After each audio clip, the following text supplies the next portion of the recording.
رات کے 10 بجے ہیں۔ السلام علیکم، یہ ریڈیو پاکستان ہے۔ شہریار احمد سے خبریں سنیے۔ اہم خبروں کا خلاصہ۔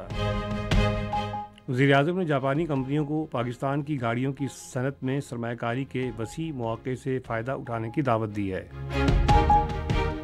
نائب وزیر اعظم اور وزیر خارجہ نے پاکستانی تاجروں پر زور دیا ہے کہ وہ افریقی ممالک میں موجود تجارت کے وسیع مواقع سے فائدہ اٹھائیں۔ پاکستان اور چین نے سی پیک کے دوسرے مرحلے پر کامیابی سے احسن انداز میں عمل درآمد کرنے کے عزم کا اعادہ کیا ہے۔ ازبک وزیر خارجہ کل پاکستان کا 2 روزہ دورہ کریں گے۔ اور اب خبریں تفصیل کے ساتھ۔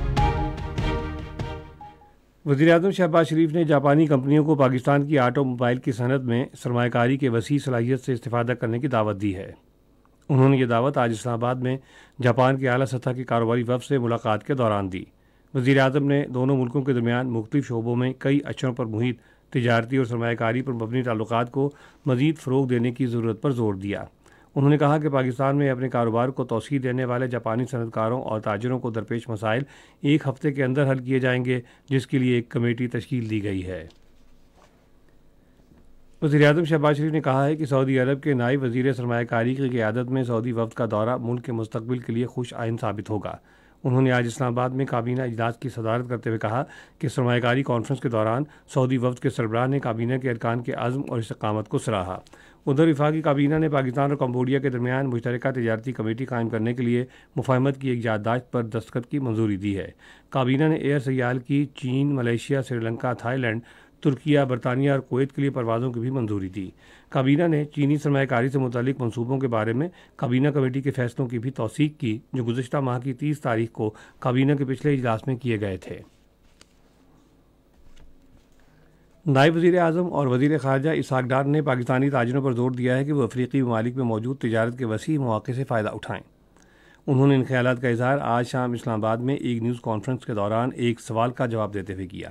انہوں نے اپنے سعودی عرب اور گیمبیا کے حالیہ دوروں کی تفصیلات سے آگاہ کیا، جہاں انہوں نے عالمی اقتصادی فورم اور OIC کے 15ویں سربراہ اجلاس میں شرکت کی۔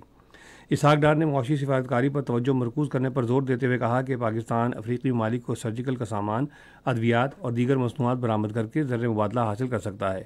انہوں نے کہا کہ 2 طرفہ تجارت کی پوری استعداد کار سے استفادہ کرنے کے لیے گیمبیا کے ساتھ مفاہمت کی یادداشت پر دستخط کیے گئے ہیں۔ وزیر خارجہ نے ایک اور سوال کا جواب دیتے ہوئے کہا کہ پاکستان نے گیمبیا میں OIC سربراہ اجلاس میں غزہ میں اسرائیلی جارحیت، کشمیر میں بھارتی مظالم اور اسلاموفوبیا کے خلاف اپنی پرزور آواز بلند کی ہے۔ انہوں نے کہا کہ OIC کے سیکرٹری جنرل نے عالمی سطح پر اسلاموفوبیا کی روک تھام کے لیے ایک خصوصی نمائندہ مقرر کیا ہے۔ پاکستان اور چین نے سی پیک کے دوسرے مرحلے پر کامیابی سے احسن انداز میں عمل درآمد کرنے کے عزم کا اعادہ کیا ہے۔ اس عزم کا اعادہ آج اسلام آباد میں منصوبہ بندی، ترقی اور خصوصی اقدامات کے وزیر احسن اقبال اور پاکستان میں چین کے سفیر جیانگ زی ڈونگ نے ایک اجلاس کی مشترکہ طور پر صدارت کرتے ہوئے کیا۔ احسن اقبال نے سی پیک پر عمل درآمد میں تیزی لانے کے حکومت کے عزم کا اعادہ کیا۔ وزیر دفاع خواجہ محمد آصف نے کہا ہے کہ کسی کو مادر وطن اور اس کے ہیروز کے تقدس کو مجروح کرنے کی اجازت نہیں دی جائے گی۔ انہوں نے آج ایک ویڈیو پیغام میں کہا کہ 9 مئی پوری قوم کو ہمیشہ یاد رہے گا کہ کس طرح ایک انتشاری گروپ نے طاقت کے حصول کے لیے ملک کی بنیادوں پر حملہ کیا۔ وزیر دفاع نے کہا کہ پاکستان کے دشمنوں نے بھی کبھی ایسا کرنے کی جرات نہیں کی جیسا پرتشدد گروپ نے 9 مئی کو کیا۔ انہوں نے کہا کہ 9 مئی کو ان کی غنڈہ گردی کی تلخ یادیں ابھی تازہ ہیں اور ان جرائم میں ملوث مجرموں کو آئین اور قانون کے مطابق سزا دی جائے گی۔ جمہوریہ ازبکستان کے وزیر خارجہ بختیار سیدوف کل سے پاکستان کا 2 روزہ سرکاری دورہ کریں گے۔ اپنے دورے میں وہ وزیر اعظم محمد شہباز شریف سے ملاقات کریں گے اور نائب وزیر اعظم اور وزیر خارجہ محمد اسحاق ڈار سے باہمی دلچسپی کے 2 طرفہ امور، خاص طور پر تجارت اور روابط پر تفصیلی تبادلہ خیال کریں گے۔ ملائیشیا کے شہر ایپو میں آج 30ویں سلطان اذلان شاہ ہاکی کپ میں پاکستان اور جاپان کے درمیان میچ 1-1 گول سے برابر رہا۔ پاکستان پوائنٹس ٹیبل پر 7 پوائنٹس کے ساتھ پہلے نمبر پر ہے۔ پاکستان اپنا اگلا میچ کینیڈا کے خلاف کل اسی مقام پر کھیلے گا۔ اسی کے ساتھ خبریں ختم ہوئیں۔